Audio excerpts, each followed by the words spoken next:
Olá, meu nome é Leda, sou psicóloga, professora e antes de iniciar a minha fala, vou fazer a minha audiodescrição para que pessoas com deficiência visual possam me conhecer através dessa audiodescrição. Tenho a pele clara, cabelos loiros, lisos na altura do ombro, olhos castanhos, estou com um vestido de lese laranja e alguns acessórios como anéis, brincos, colares, relógio e pulseira. Estou em uma sala localizada no CAP, que é o Centro de Apoio Pedagógico para Atendimento às Pessoas com Deficiência Visual, situado em Goiânia, Goiás, no qual eu estou como diretora. Eu vou falar um pouquinho para vocês sobre a deficiência visual para além do Braille e Soroban. E para começar, vou fazer algumas perguntas. E quando eu for fazendo essas perguntas, eu quero que você, professor, educador, traga para sua memória as respostas. A gente chama isso de pensamento automático. É quando eu faço uma pergunta e a primeira resposta que vem à sua mente, ok? Vamos começar o nosso exercício? Primeira pergunta. Você sabe conceituar deficiência visual? Você sabe a diferença entre baixa visão e cego? Se você recebesse um aluno, um estudante deficiente visual hoje, você saberia promover o processo de ensino-aprendizado? Você é aquele educador que pensa, que acredita que para trabalhar com estudante deficiente visual precisa saber somente o Braille e o Soroban? Se você disse sim, você sabe o sistema Braille? Você sabe o Soroban? Se você disse não, o que você acredita que precisa ser trabalhado com estudante deficiente visual? Para além do Braille e Soroban?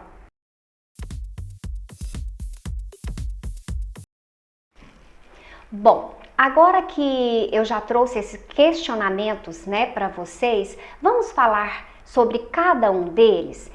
Pelo primeiro, você sabe conceituar a deficiência visual? Vamos lá.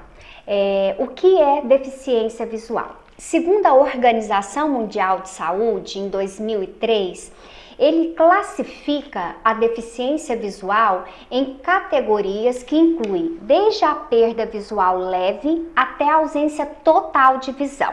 O que eu estou querendo falar com isso? Quando você recebe um estudante deficiente visual, você precisa entender um pouquinho do diagnóstico e prognóstico desse aluno, desse estudante. Então, a gente sabe que existe estudante que tem uma baixa visão significativa, essa baixa visão não vai ser corrigida com recurso óptico, Muitos professores chegam para mim aqui na instituição e falam: Leda, esse aluno, você tem certeza que ele é deficiente visual? Porque ele anda com autonomia, ele corre, ele pula, mas na hora de copiar do quadro, ele não quer copiar. E realmente não é porque ele não quer, é porque ele não enxerga. Então ele tem uma dificuldade muito significativa, principalmente para longe.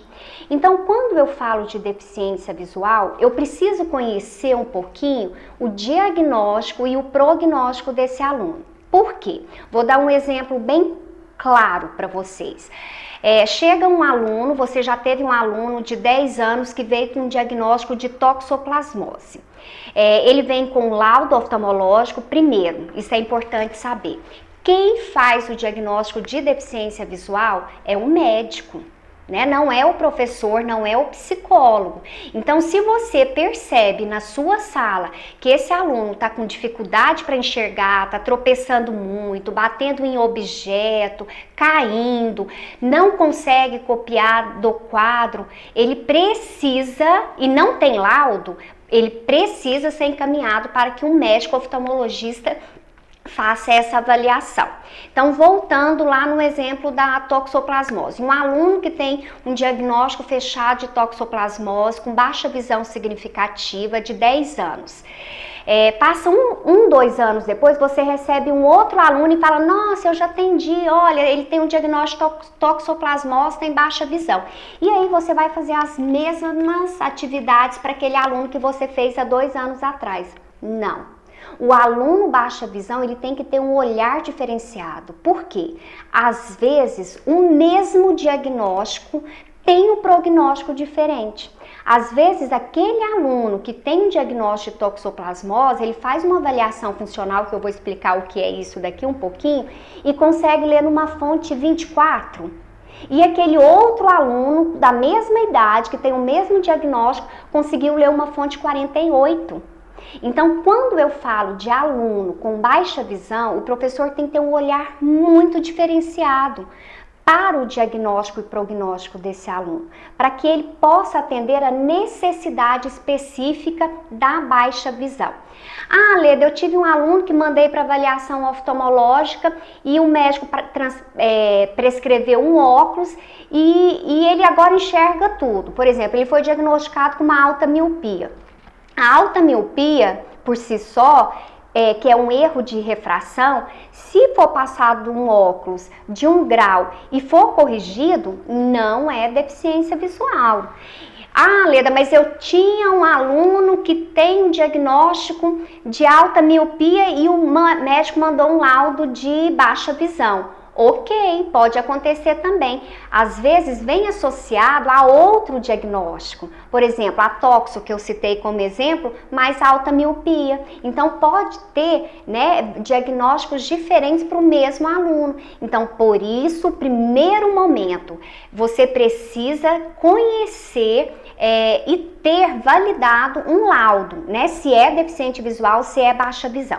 Se for baixa visão, você tem que entender que não são todos os estudantes que vão ter a mesma fonte, o mesmo espaçamento, a mesma indicação de letra. Isso tem que ficar claro. Então, o mesmo aluno que tem uma baixa visão, ele pode ter um relatório da avaliação funcional diferente, apesar do diagnóstico ser o mesmo. Quando eu falo, né, baseado na Organização Mundial de Saúde, a ausência total da visão, às vezes chega um aluno cego. Leda, eu posso usar esse termo? Sim. Vários professores me perguntam: nossa, mas eu falo cego? Sim, né? O aluno é cego. O que é isso? Ausência total da visão. Alguns laudos você vai pegar e às vezes vai ter assim, ó, SPL. O que é isso? Sem percepção de luz. Ele não reage nem a um estímulo luminoso. Já tem o cego que vem PL. O que é isso? Percepção de luz. Significa que ele vai conseguir ler letra a tinta? Não. Tá falando que às vezes essa percepção de luz a gente precisa estimular, principalmente se for criança, para que ela tenha autonomia nas suas atividades da vida diária, na sua locomoção. Mas pedagogicamente, a gente sabe que é o quê? Braille, que esse aluno precisa ser indicado, encaminhado para que ele aprenda o sistema Braille, né? Então, tá claro, quando eu fiz a primeira pergunta, conceituar a deficiência visual. Então, eu tenho que entender que eu tenho alunos, pessoas que são baixa visão e que têm N diagnósticos, não dá para trazer todos para vocês, e tem pessoas que têm ausência total da visão, que são as pessoas cegas. Então, a nomenclatura usada é: o meu estudante, ele é baixa visão, o meu estudante é cego, tá? Então, tá claro essa nomenclatura? Vamos para o segundo, que eu coloquei assim para vocês. Se você recebesse um estudante, saberia como promover o processo ensino-aprendizado?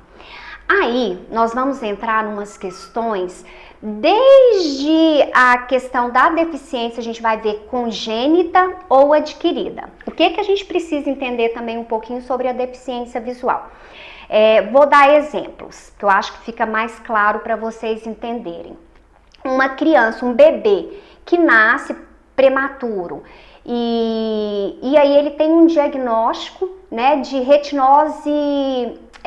retinopatia da prematuridade. O que é isso? Descolamento total ou parcial da retina, né? Por causa de aumento de oxigênio, ou até mesmo pela má formação, enfim, N coisas que levam. Esse aluno, a gente fala que ele é congênito. O glaucoma, quando o bebê nasce com glaucoma, a gente fala que é congênito. Por quê? Porque nasceu. Tem alguns teóricos que traz pra gente que a questão congênita é até por volta dos 7 anos. Leda, ele foi diagnosticado aos 12 anos com catarata congênita, com glaucoma. Então, é adquirido. Tá vendo a diferença? Quando nasce ou é diagnosticado até os 7 anos, a gente fala que é congênito. Quando a partir dessa idade, alguns teóricos trazem a partir dessa idade, já é adquirido. Então, o que eu preciso saber? A primeira aprendizagem do ser humano é por imitação, não é verdade? Vamos pegar um bebê vidente, aquele que não tem problema visual. Desde o primeiro dia que ele nasce, ele já começa a ter estímulos visuais, auditivos, gustativos, ou seja, estímulos sensoriais, né? E aí ele vai no decorrer, né, apresentando a aprendizagem de acordo com cada mês, com cada fase, né, da sua vida. E aí chega a parte da imitação. Por quê? Porque ele tem a visão. E a gente sabe que a visão, olha só o que eu vou dizer, é um sentido totalizador do ser humano, né? Eu estou numa sala, com os meus olhos, não precisa ninguém me descrever. Eu sei que tem uma mesa na minha frente, tem computadores, tem quadro. Então, assim, não precisa ninguém me descrever. Agora, pensa um bebê que nasce cego. Então, ele não tem a visão, que é um sentido muito importante para a aprendizagem, principalmente para a imitação. Né? Um bebê que nasce e enxerga com os olhos, ele vê uma mãe escovando o dente, se ele pegar uma escova de dente, ele vai lá, engatinhando mesmo, coloca na boca e faz. Se ele vê descascando uma banana, ele vai lá, pega a banana e faz. E o bebê que nasceu sem a visão, né? O que precisa ser feito? Estimulação sensorial. Então tem todo um trabalho de estimulação, para quê? Para minimizar os efeitos da deficiência visual no desenvolvimento do ser humano. Aqui no CAP a gente tem um programa que a gente chama de intervenção precoce, então a gente já teve bebês aqui de 2 meses, às vezes até antes mesmo, que o médico encaminha tanto para estimulação visual, que eu vou falar um pouquinho sobre isso, quanto para essa estimulação global, né? E sensorial, eu uso os 2 termos e vou falar um pouquinho sobre isso. Então é um programa em que atualmente acontece com uma psicóloga e uma fisioterapeuta, mas já teve vezes que a gente teve professor de música, pedagogo. Então são crianças de 0 a 4 anos, vem uma vez por semana, fica com os pais, porque nessa fase eu não consigo, aliás, em nenhuma fase da vida do ser humano, eu não consigo ver a família fora do contexto da reabilitação e da habilitação. Leda, o que é reabilitação e o que é habilitação? As crianças que nascem cegas, os bebês que nascem cegos, eles não têm que reaprender. Eles já aprendem sem a visão, que é o sentido totalizador. Então, eu chamo de habilitação. Aí está a diferença. Aquele que perde ao longo da vida, que aprende a usar a visão para fazer atividades na vida diária, até mesmo a questão pedagógica. A gente tem alunos aqui na instituição que foi alfabetizado à tinta, né? Tinha uma baixa visão, não era muito significativa, e que de repente o diagnóstico era um diagnóstico preservado, né, que a gente fala, e aí ele teve uma perda total da visão, aí teve que aprender o braille, e aí ele teve que aprender tudo novamente, né, então por isso que eu chamo reabilitação, porque ele aprendeu a fazer as coisas usando a visão, e depois teve a perda total, então entra na parte de reabilitação. Né? Então, esse mesmo bebê que chegou pra gente, ou baixa visão, ou cego, a gente precisa estimular. Leda, eu estimulo o bebê com baixa visão também? Ele tem um pouco de visão residual, que a gente fala? Sim, né? Por quê? Muitos professores me falam assim, todo deficiente visual escuta melhor. Nossa, todo deficiente visual tem uma memória ótima. Não é assim, né? Por quê? Porque foi estimulado. Não é automaticamente eu perdi a visão e de repente a minha audição fica. Precisa de quê? De estímulo. Então, nessa fase, a gente entra com todas as orientações de estimulação global e sensorial. A família é fundamental nesse contexto, tanto da habilitação quanto da reabilitação. Eu vou deixar como sugestão para vocês, eu não sei se alguém atende alguma criança nessa faixa etária de 4, 3 anos, né? É um texto que eu trabalho muito com os pais quando chegam aqui na instituição, que é Bem-vindo à Holanda. Depois eu vou deixar o nome aqui certinho para vocês. E o professor também, né? Quando eu estou no curso de formação, que eu vou falar lá no finalzinho sobre o curso que a gente oferece à distância, eu passo esse texto para os professores, por quê? Porque ele fala de um filho ideal para o filho real, e ele fala do aluno ideal para o aluno real. Nós, educadores, a gente tem um aluno ideal. Eu queria que meu aluno fosse isso, aquilo, né? Nananã, a gente cria. Só que, de repente, eu me deparo com aquele aluno real. E como é que eu vou trabalhar? Então, esse texto Bem-vindo à Holanda fala mais ou menos assim, eu vou ficar lamentando o resto da vida porque eu não fui para outro país conhecer, ou eu vou me possibilitar, me permitir conhecer as maravilhas da Holanda, né? E depois que eu colocar o texto, vocês vão entender essa ligação que eu fiz. Então, o professor também, ele passa por esse luto, né, do aluno ideal para o real. Então, o que ele precisa saber? Correr atrás de orientação e informação, tanto os educadores quanto a família. Né? Quando a mãe tá grávida, eu falo para ela não coloca no enxoval uma bengala. Eu nunca vi uma mãe que chegou aqui falando para mim e colocou uma bengala no enxoval, né? Uma cadeira de roda. Não tem. E aí quando o bebê nasce, é que elas precisam de quê? Informação, de orientação. Então esse trabalho de intervenção precoce é um trabalho lindíssimo, no qual eu estava até o começo desse ano, né? E que a gente orienta o pai, já que não tem o sentido totalizador, que é por imitação, como que eu posso fazer então? Primeiro, vamos lá, o deficiente visual, ele vai aprender, ele não tem a imitação, mas o que eu posso fazer para substituir? Eu vou descrever. Então, o bebê, o aluno, o adolescente, a pessoa adulta, ele precisa da fala da pessoa vidente para ele, em todas as fases da vida dele. Então, muitos professores chegam, aliás, os alunos, né, chegam para mim, às vezes no atendimento, e falam, você acredita que na sala aquele professor fala sempre assim, foi no ano de... Aí vai lá no quadro, coloca o ano que aconteceu a Revolução Industrial.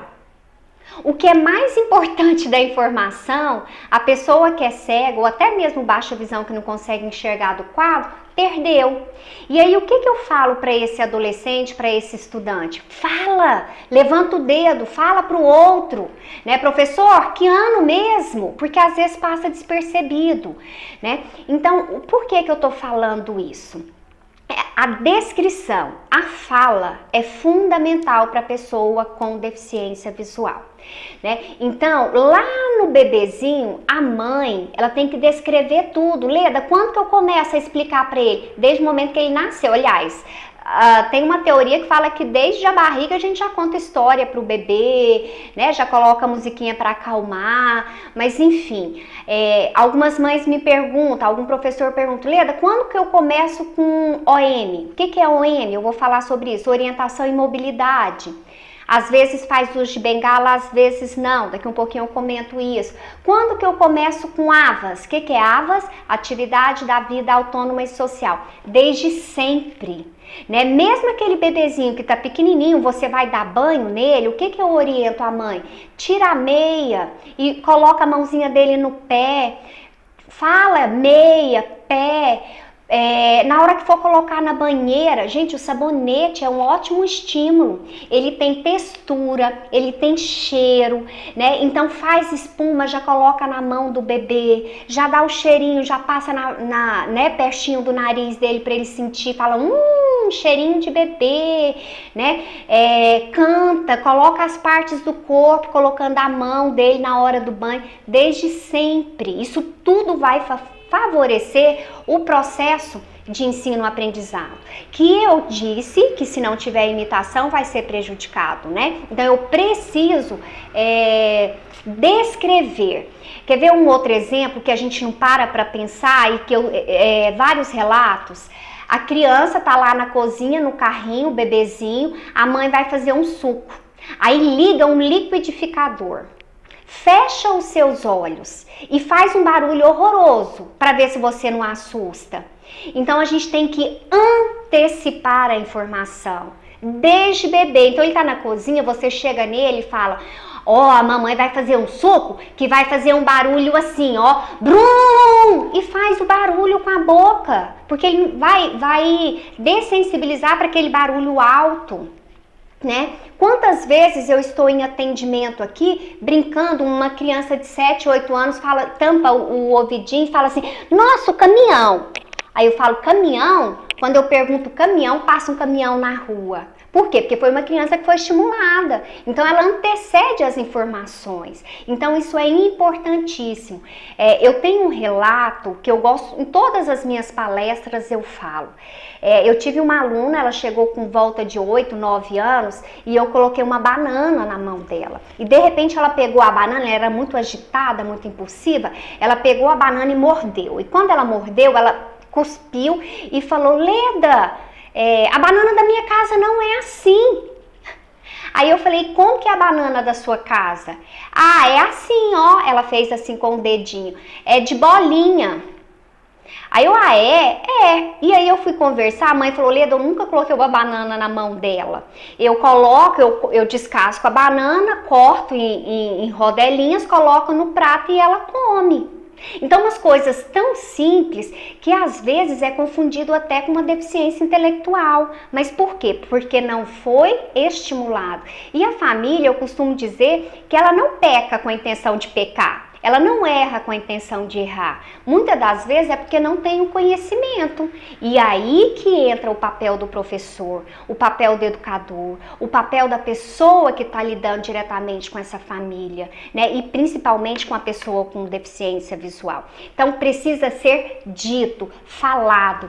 Nesse programa de intervenção precoce, a gente entra com tudo. Estímulos sensoriais, então algodão, bucha vegetal, até porque se for cego a gente vai precisar muito do tato. Então a gente precisa começar a estimular, não é com 6 anos não, é desde a hora que nasce. E se for baixa visão, a gente também precisa, por quê? Porque ele vai precisar dos outros sentidos na aprendizagem, igualzinho o cego, né? Então por isso que a gente entra com a estimulação global para tudo. E a escola parceira, né? Vamos lá para aquela outra pergunta, quando eu coloquei assim para vocês. Você conhece o sistema Braille Soroban? Claro que para trabalhar com um aluno deficiente visual, vamos voltar? Eu preciso entender o diagnóstico, e quem faz isso é um médico. Eu falei que eu ia explicar depois e não expliquei. A questão da avaliação funcional da visão. O que é isso? Alguns médicos oftalmologistas já mandam para a escola um relatório falando do diagnóstico e as necessidades específicas daquele aluno com baixa visão ou até mesmo cego. Ele coloca, precisa de braille, computador adaptado, orientação e mobilidade, coisas bem amplas assim. Mas o baixa visão, alguns médicos oftalmos, principalmente especialistas em baixa visão, em deficiência visual, eles já mandam para a escola um relatório. Nesse relatório, eles colocam o melhor lugar para sentar, o tipo de letra, o espaçamento. Aqui no CAP, a gente tem o setor de reabilitação, né, que é feito essa avaliação funcional. Leda, mas eu moro no interior. Nós temos vários casos de interior que às vezes não tem o acompanhamento semanal aqui, mas entra em contato com a gente, é feito um agendamento prévio, consegue um transporte da sua cidade, passa no mesmo dia no serviço social, na psicologia e na avaliação funcional da visão. A gente faz relatório e encaminha para a escola, né? Mesmo ele não tendo o acompanhamento semanal. Então é muito importante, né, que você saiba do diagnóstico, prognóstico, para entrar na especificidade da deficiência visual. Leda, eu tive um aluno que tem um diagnóstico de baixa visão e ele leu uma fonte 72, é indicativo de Braille? Aparentemente sim, mas seria interessante mandar pra gente fazer essa avaliação para falar isso. Por quê? O livro, a gente não consegue ampliar na fonte 72, faz uma ampliação, uma palavra só vai na página inteira. Então, às vezes, o próprio aluno que tem uma baixa visão muito significativa, ele precisa já iniciar o processo dele no sistema Braille, né? Então, o professor precisa ter o conhecimento diagnóstico, prognóstico, para poder oferecer de forma específica o que ele precisa, né? Braille, ampliação, enfim. E quem faz isso? O médico ou aqui na nossa unidade, que a gente chama de avaliação funcional da visão. No final, vou deixar todos os contatos, tudo certinho para vocês. Ok? Então, precisa sim saber Braille e Soroban para aquele aluno cego. Então, se você disse sim, ok. E você sabe? Eu não vou atender esse aluno porque eu não sei Braille. Tem muitos professores que ligam aqui e falam, eu não tenho Braille, eu não vou atender. Gente, o Braille é um sistema de códigos. Nós, videntes, é muito tranquilo aprender, né? Então, nós oferecemos curso antes presencial, agora à distância, que eu vou deixar tudo registrado lá no finalzinho, né? Leda, mas eu não tenho como ir toda semana para fazer o curso. O curso agora está à distância, né? A gente oferece um curso de 60 horas, reconhecido pelo MEC, com certificado, validado pela SEDUC, né? Então, não justifica mais esse, eu não sei Braille. Isso aí você aprende assim, entendeu? Mas precisa, né? Braille, Soroban. Se você disse que não precisa do Braille e Soroban para atender o deficiente visual, eu coloquei o que mais então que você precisa saber. Eu vou dar minha experiência pessoal. Quando eu entrei nessa instituição, há 15 anos atrás, eu estava fazendo uma pós de educação especial. Eu entrei em agosto e em junho eu tive um módulo da deficiência visual e já saberia que viria para cá. Nossa, aprendi o Braille, o Soroban não muito, porque psicólogo, matemática, não combina bem. Mas assim, o Braille, eu cheguei aqui lendo, escrevendo Braille, uma beleza. Só que eu não sabia, quando eu falei, né, para além do Braille e Soroban, eu não sabia se eu podia falar para a pessoa, se eu podia perguntar se ela era cega, se era baixa visão, se eu tinha que pegar no braço e sair, porque enquanto psicóloga eu tinha que ir na recepção, às vezes era o primeiro contato da pessoa, né? O primeiro não, o segundo, porque o primeiro ele vem pelo serviço social, é preenchido uma ficha, se tiver com laudo, se tiver tudo certinho, encaminha para psicologia, e aí eu faço essa entrevista inicial antes de encaminhar para todos os atendimentos dentro da instituição. E aí eu não sabia se eu pegava no braço e saía levando, se eu podia falar. Então, o que eu aprendi na prática e que eu quero compartilhar um pouquinho disso com vocês? Sim, né? O aluno, o estudante deficiente visual, os outros alunos, eles precisam saber. Né? De que forma? Tem um livro que eu gosto muito também, que é Mãos de Vento, Olhos de Dentro. Eu conto para a sala inteira. É um livro bem interessante, bem inclusivo mesmo, né? Porque não para o colega ver aquele aluno, aquele estudante como um coitadinho, que precisa pegar na mão e sair arrastando para tudo quanto é lugar. Não é isso. Nós vamos falar de autonomia, de independência daqui um pouquinho, principalmente no ambiente escolar, familiar, em qualquer instituição que ele tiver, para não ficar dependendo de um guia humano. Algumas pessoas falam guia vidente, que eu vou falar de OM daqui um pouquinho. Então, assim, o que eu aprendi na minha vivência eu quero compartilhar. Quando eu chegava na recepção para abordar alguém, para ir para minha entrevista, eu me apresentava, né? Igualzinho eu me apresentei aqui no início, eu falava, meu nome é Leda, eu sou psicóloga, eu que marquei com você, vamos lá para a sala? Aí a pessoa levantava. No momento que ela levantava, eu perguntava, você precisa de ajuda na sua locomoção? Não precisa. Aí eu percebia que era baixa visão e ela saía me acompanhando, apesar de que eles andam bem pertinho de você, mesmo quem é baixa visão, né? E às vezes eles falavam assim, eu preciso. E aí ele dobrava a bengala, porque ele já tinha, né, passado por essa orientação antes, e na entrevista eu descobria.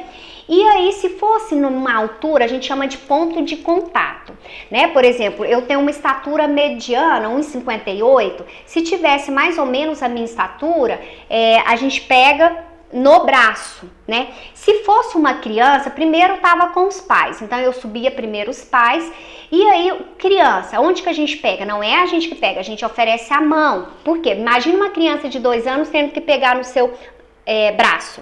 Não tem como, então você oferece a mão. E se for um rapaz muito alto, ele tem 1,80 m e eu sou baixa, ele vai pegar na minha mão? Ele vai pegar aqui? Não, ele vai pegar nos meus ombros, né? A gente chama ponto de contato. Então você pode perguntar, né? Chegou um aluno com deficiência visual, com diagnóstico fechado, senta com ele e se apresenta, né? Olha, eu vou ser sua professora, eu tenho cabelo assim, eu tenho a pele, por quê? Porque ele já cria a imagem mental de você, educador, né? Eu gostaria de ouvir um pouquinho você. Eu tenho o seu laudo aqui, fala que você tem uma baixa visão, que você consegue ler fonte 24, mas me fala um pouquinho de você. Você precisa de ajuda na sua locomoção? Você já passou por algum treinamento, alguma orientação, de orientação em mobilidade, de aves? Pergunte. Ele que vai trazer essa informação para vocês. E aí, hoje em dia, isso é muito tranquilo para mim, né? Eu chegar, abordar uma pessoa deficiente visual. Outra coisa que é muito comum, você é professora, educador desse aluno, desse estudante, e aí todos os dias você chega para ele e fala, bom dia, João, é a professora Vera, eu tenho cabelo todos os dias você precisa fazer isso? Não, eles reconhecem a sua voz no decorrer, no cotidiano, na vivência, eles conhecem as vozes de todo mundo da instituição, então você não precisa ficar falando toda hora. Uma outra dica que a pessoa com deficiência visual não gosta, eu enquanto psicóloga eu ouvia muito essa queixa. Às vezes você encontrou com essa pessoa uma vez, deu um curso de formação, ensinou ele lá na sala do AE, trabalhou um dia com ele, passou 1 mês, 2 meses, 1 ano, aí a professora chega e fala, oi João, você lembra da minha voz? Assim, a pessoa acaba ficando constrangida. Já aconteceu com você enquanto vidente, né? Às vezes alguém chega e te cumprimenta assim, super alegre, e aí você fala, nossa, quem que é essa pessoa? Você fica sem graça. E eu sei que faz como uma forma de acolhida, mas não é uma acolhida positiva, né? Você lembra de mim? Você lembra da minha voz? Né? Outro exemplo com criança que fica extremamente constrangida. Na minha sala lá de psicologia eu tenho vários tipos de animais, miniaturas, né? E aí, claro que na prática, na vivência, eles pegam e já sabem direitinho o que é vaca, o que é cachorro. Só que o primeiro dia, se eu apresentar uma vaca que é desse tamanhozinho e um cachorro em miniatura desse tamanhozinho, o que ele vai me falar? Que ele tem 4 patas? Então, que animal que é esse? A não ser que tenha, né, já vivenciado, porque aí eu trago, olha, a vaca, ela tem esse rabo, eu trago as descrições para aquela miniatura. Mas no primeiro momento, você já colocar na mão e pedir para a pessoa adivinhar o que não é uma acolhida positiva. né? É uma acolhida que a pessoa fica constrangida, sem graça, né? Então essas coisas, quando eu falei para além do Braille Soroban, não é só o professor que tem que conversar com esse aluno. Sabe o que acontece? Às vezes até a comunidade escolar, né, as pessoas do administrativo, não conversa com o aluno, com o estudante deficiente visual. Às vezes está o professor, o aluno, aí alguém vira e fala assim, o João vai lanchar?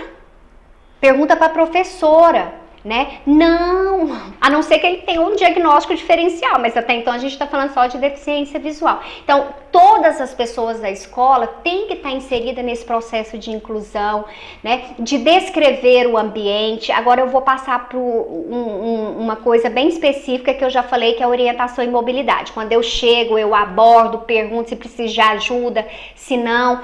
O que eu estou falando disso? Orientação e mobilidade. Às vezes você vai ver como OM, que é muito comum quem está na prática falar, né? OM, que é orientação e mobilidade.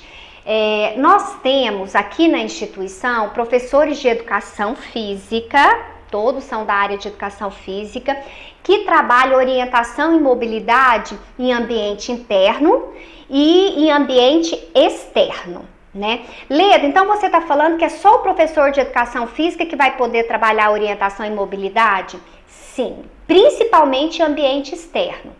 Mas no nosso curso de EAD tem um módulo só de orientação e mobilidade. Por quê?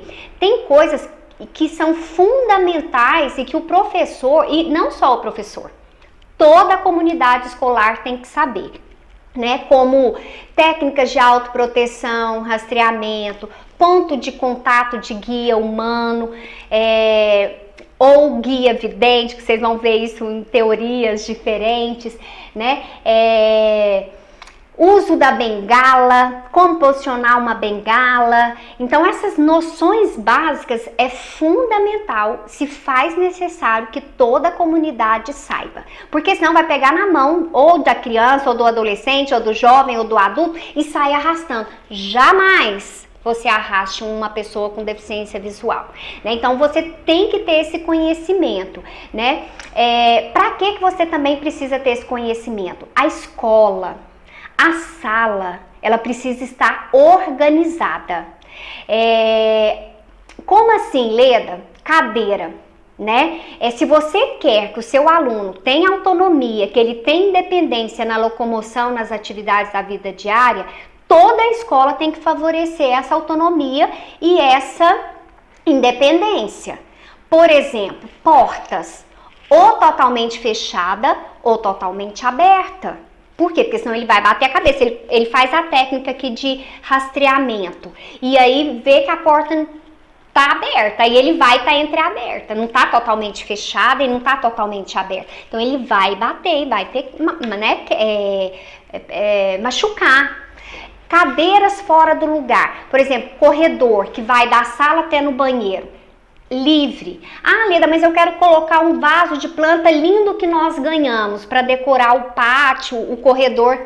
Ok, mas convide a pessoa com deficiência visual, até porque a técnica de rastreamento é para ambiente interno principalmente, né? A pessoa tem um ponto de contato que é uma parede, vai andando, e aí você comunique para ele que está colocando aquele vaso ali. E faz o treinamento com ele. O que não pode acontecer? Mudança sem ser compartilhada, sem ser falada, né? Eu já tive alunos que falam assim, na hora do recreio, meu aluno deficiente visual, eu coloquei lá na sala do professor.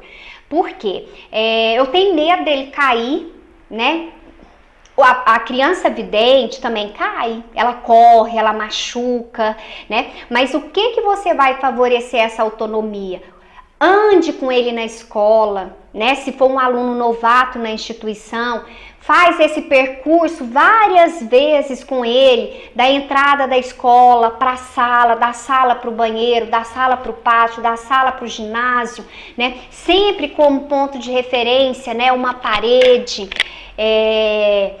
Enfim, o professor precisa sim ter conhecimentos gerais de orientação e mobilidade para favorecer a autonomia desse aluno. E isso a gente fala em um módulo inteiro do nosso curso EAD. Então, para a gente fechar nessa parte de orientação, sim, o professor que está na rede, a comunidade escolar, ela precisa conhecer sim a parte de orientação e mobilidade, igual eu disse antes, técnicas de autoproteção, rastreamento, guia humano ou guia vidente, ponto de contato. Esses conceitos são fundamentais, né, para que toda a comunidade escolar favoreça o quê?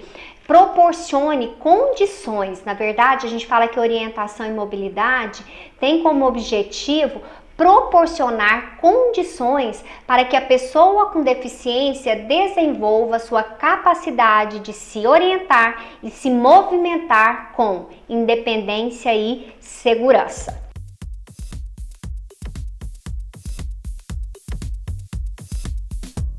Vamos lá, continuando. Para além do Braille Soroban, então a gente já viu várias coisas. A gente viu que até chegar no Braille Soroban, a gente precisa trabalhar a estimulação global e sensorial, a gente precisa conhecer, ter o conceito de deficiência visual, se é baixa visão, se é cego, ter conhecimento de diagnóstico e prognóstico, que quem vai dar isso é o médico ou o reabilitador visual, igual eu disse que na instituição nós temos. Precisamos entender a pessoa com deficiência na formação integral dela, né? Então eu falei de orientação, de estimulação, de conceitos, e agora a gente vai falar do AVAS. O que é AVAS? Atividade da vida autônoma e social. Qual que é o objetivo disso? Proporcionar à pessoa com deficiência visual condições para que alcance o nível máximo de independência, tanto nas suas atividades relacionadas aos cuidados pessoais, como também da sua vida doméstica e social. Leda, quando que começa o AVAS? Eu já respondi, desde o momento que nasce. Como que a escola pode facilitar o desenvolvimento? Trazendo a família, ver o que a família, né? Porque vai que chega para você uma criança de 10 anos, né?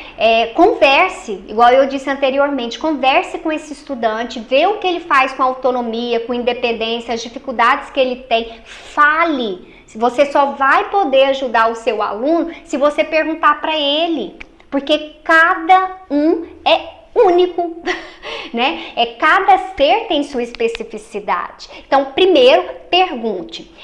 Se você percebe que ele está muito dependente, né? Por exemplo, na hora do lanche, ele vai comer e está com 10 anos e deixa cair a comida toda, você tem não tem diagnóstico diferencial, só tem o diagnóstico de deficiência visual que eu estou falando o tempo todo, tá? Por isso que eu abri esse parêntese. Você tem que despertar nele a necessidade. Quando eu falo de reabilitação ou de habilitação, eu não consigo ver essas duas palavrinhas sem a necessidade. Grava isso, por que eu tô falando de necessidade? Se o aluno, seu estudante de 10 anos, quando ele vai lanchar, quando ele vai comer na escola e derrama tudo e não consegue nem segurar na colher ou no garfo, né? E aí você pergunta para ele, ele fala, não, porque lá em casa a minha mãe que me serve, a minha mãe coloca na boca. Você vai adiantar trabalhar só com esse aluno? Ele não tá tendo necessidade, entendeu? Para aprender, então tem que chamar essa família e falar, olha, lembra que eu falei, os cuidados pessoais, da sua vida doméstica e social? Isso é tão sério para a questão emocional da pessoa com deficiência, porque eu já tive adolescentes que me relataram que ia para a igreja e quando saía da igreja no sábado, no domingo, todos os seus amigos adolescentes iam para o pit dog, ia para a pizzaria e que ele nunca foi. E aí eu perguntava por quê? Ele falava, porque eu morro de vergonha de comer perto das pessoas.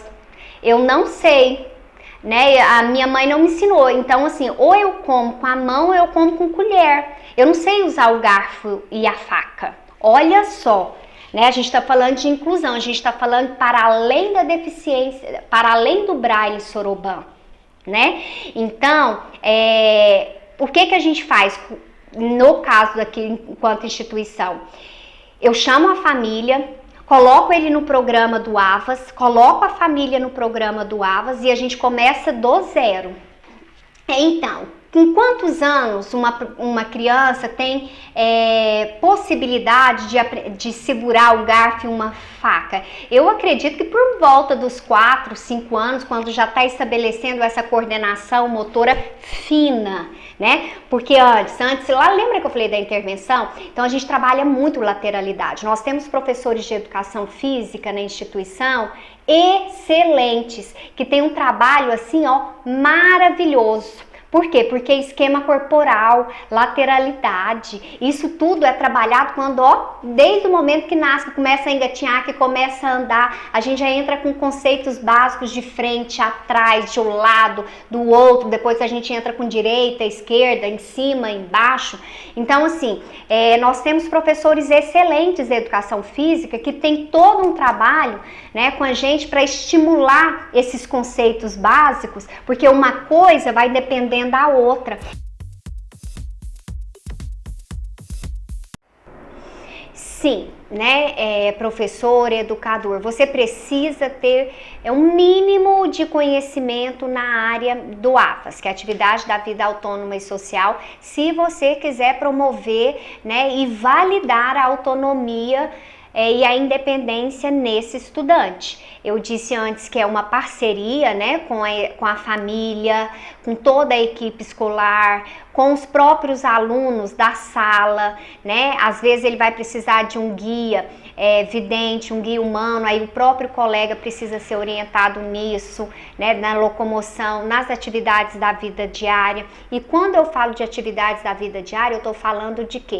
Higiene corporal, cuidados pessoais, né, que eu falei aqui, independência na vida doméstica, social, né, então tem que ser uma parceria, família, instituição e a necessidade, porque se o seu aluno não tiver necessidade, ele não vai querer fazer orientação e mobilidade, ele não vai querer fazer AVAS, por quê? Porque tem todo mundo para fazer tudo para ele, né, inclusive eu não falei na parte que eu falei de orientação e mobilidade, mas eu preciso falar isso. A questão da bengala, a bengala longa. Quando que eu começo a inserir a bengala longa? No programa de intervenção precoce, quando a criança já começa a andar, a gente já começa com as técnicas de orientação e mobilidade e coloca pré-bengala. O que é a pré-bengala? Eu vou dar exemplos. Tem aquele um passarinho que bate as asinhas assim e tem um cabo longo de madeira em que a gente vai empurrando. Aquilo lá é uma pré-bengala.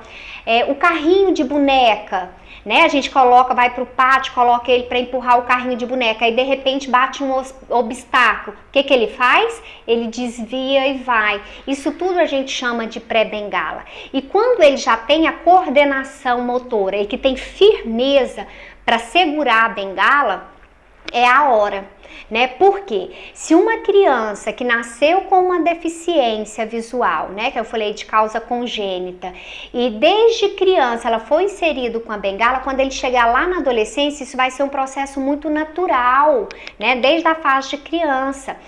Se não for inserido, o que acontece? Chega lá na adolescência, muitos médicos mandam pra gente e fala anota lá orientação e mobilidade. E aí quando passa na entrevista comigo, que eu falo que é usar a bengala, a pessoa fala assim, nossa, de jeito nenhum, eu morro de vergonha da bengala, né? Então a gente faz um trabalho primeiro na psicologia, questão da aceitação, né? Por quê? Porque a bengala é muito simbólica, né? Ela fala para todo mundo assim, ó, eu sou deficiente visual. Então se isso for trabalhar desde o início, essas questões emocionais passam sem gerar trauma, sem gerar vergonha, né?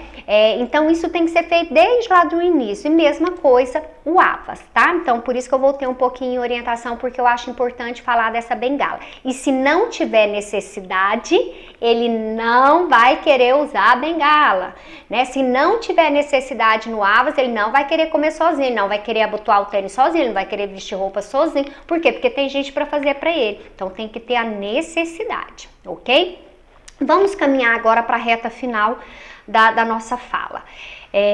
Eu vou fazer uma pincelada em tudo que eu disse para voltar no nosso tema, né? Que é para além do Braille Soroban. Depois de tudo isso que eu falei sobre o nascimento, né, sobre o diagnóstico, aliás, da deficiência visual, diferença, falei da importância da estimulação sensorial global para a criança, falei da importância de orientação e mobilidade, falei da importância do AVAS, falei da importância, de forma breve eu falei, das atividades de prontidão que antecede o Braille, né? Ah, Leda, é só com criança que a gente trabalha atividade de prontidão? Não. Se você recebe, eu recebo aqui pessoas adultas que têm um diagnóstico, por exemplo, de retinose pigmentar, né, que é uma doença progressiva. Então, tem uma baixa visão e de repente no estágio da vida tem perda significativa e que pode levar à cegueira. E aí a vida inteira ela foi alfabetizada em Braille, não precisou usar bengala. Outra coisa, bengala é só para cego? Não. Bengala é para o deficiente visual. Eu tenho mais relatos de pessoas com baixa visão que caem na rua, que entra dentro de um buraco, que bate no carro porque confia na visão e não usa os outros sentidos, aí é a hora que acontecem os acidentes, né? Então uma pessoa que tem uma baixa visão, se ela tiver a necessidade, se ela tiver o interesse, tem que passar por uma orientação em mobilidade para fazer uso de ambiente externo. Interno também. Então, assim, dando essa pincelada geral, né? A questão da retinose pigmentar que eu estava contando para vocês. E aí chega uma fase da vida, tem um diagnóstico de cegueira. Para ele ser alfabetizado em Braille, ele foi alfabetizado à tinta. Ele vai precisar dessas atividades de prontidão, sabia? De estimulação do tato, né? De alinhavo. Por quê? Porque o tato é fundamental na leitura, né, e na escrita do Braille. Então ele precisa, sim, até um adulto que ou sofreu um acidente de carro e perdeu a visão. Então se eu entrar direto na alfabetização do Braille com ele, ele vai ter muita dificuldade, né? Nós videntes, a gente quando aprende o Braille, eu não leio com os dedos, eu não leio com o tato, eu leio com os olhos o Braille, né? Por quê? Porque eu não fui estimulada. Às vezes eu até tento, e se eu continuar insistindo, eu até consigo um pouquinho, mas assim, precisa assim de um trabalho de prontidão. Então, de forma geral, foi isso que eu disse. Eu acho que ficou validado a minha fala que o deficiente visual não precisa só de Braille Soroban, apesar de que é um recurso importantíssimo, né, no processo de ensino-aprendizado dele. Em momento algum eu quero falar que não que não é importante, muito pelo contrário. E por isso, se você se interessou por essas questões, se você quiser aperfeiçoar, aprofundar na área da deficiência visual, eu te convido a vir fazer o curso com a gente. Nós oferecemos agora, é um curso à distância, 60 horas, eu disse lá no início do vídeo que eu ia trazer mais detalhes para vocês. Esse curso ele é dividido em módulos, então a gente tem o primeiro módulo que é a deficiência visual. Eu citei alguns diagnósticos e prognósticos, mas bem pouco. Nesse módulo vocês vão conhecer a anatomia do olho, os principais diagnósticos que a gente encontra na deficiência visual, o conceito, né, de baixa visão, cegueira. Então é um módulo bem amplo, né, que dá para você ter todo esse conhecimento. Nós temos um módulo de orientação em mobilidade específico, nós temos módulo de tecnologia assistiva e audiodescrição, fundamental. Lembra que eu falei lá no início da minha fala a questão do falar, né, descrever tudo para o deficiente visual? Aqui na instituição nós temos duas especialistas, né, que fez em Juiz de Fora, o curso de audiodescrição. Então elas entram no curso, né, e trabalham um pouquinho essa noção da audiodescrição e a importância disso na prática pedagógica. Nós temos um módulo só de prontidão, né, atividades de prontidão adaptadas que antecede a alfabetização, né, e nós temos a alfabetização em braille, que aí são várias aulas, né, que é um módulo maior, que é a alfabetização de braille, e a alfabetização em matemática, que é bem específico do Soroban, né, e acho que são esses os módulos, de uma forma geral eu citei todos. Ao final dessa fala, eu vou deixar todo o contato da instituição, vou reforçar. CAP é o Centro de Apoio Pedagógico para Atendimento às Pessoas com Deficiência Visual. A gente tem toda essa parte social de triagem, de psicologia, de reabilitação, que entra a intervenção precoce, o AVAS, orientação em mobilidade. Nós temos programa que é o PRAI, de reabilitação e apoio ao idoso, o PRAN, que é programa de reabilitação e apoio multidisciplinar a algumas crianças que têm um diagnóstico diferencial. Nós temos a parte de pedagógica, que a gente chama de unidade de reabilitação, unidade pedagógica e unidade de produção. Na unidade pedagógica a gente tem o apoio, né, educação infantil. Claro que todos esses alunos estão matriculados na rede regular. Muita gente pergunta, Leda, é uma escola regular? Não, é um centro de apoio. Então eles frequentam a rede regular e vêm no contraturno para pegar essas atividades específicas. Então nós temos educação infantil, alfabetização, oficina de português, matemática, robótica, informática, né, que é importantíssimo. A gente está vivendo agora, nunca se falou tanto em tecnologia. Então antigamente a gente colocava os adultos na informática. Hoje eles já começam assim, na educação infantil já começa a ter contato com o computador, né, programa de voz, tem um módulo também que tem um professor que trabalha, né, a importância do programa de voz, o leitor de voz para a pessoa com deficiência visual. Então a gente está investindo muito em tecnologia para eles também. Então nós temos desde digitação até os cursos mais avançados. Temos professores de música, professores de educação física e a parte de produção, que é quando as escolas solicitam pra gente e a gente faz todo esse material adaptado, né?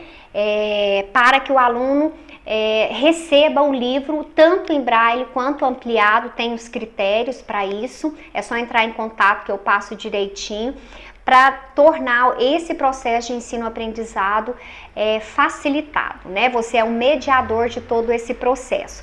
Então é isso, né? Eu agradeço a paciência, né, de vocês terem ficado até o finalzinho, espero ter contribuído para a formação. Claro que foi muito rápido, né, o que eu passei para vocês, mas é só para despertar mesmo o interesse e correr atrás, né, de aprofundar na área da deficiência visual. Para quê? Para que você, professor, educador, faça a diferença na vida das pessoas com deficiência visual. Esse é o meu maior objetivo, tá bom? Muito obrigada e até uma próxima oportunidade.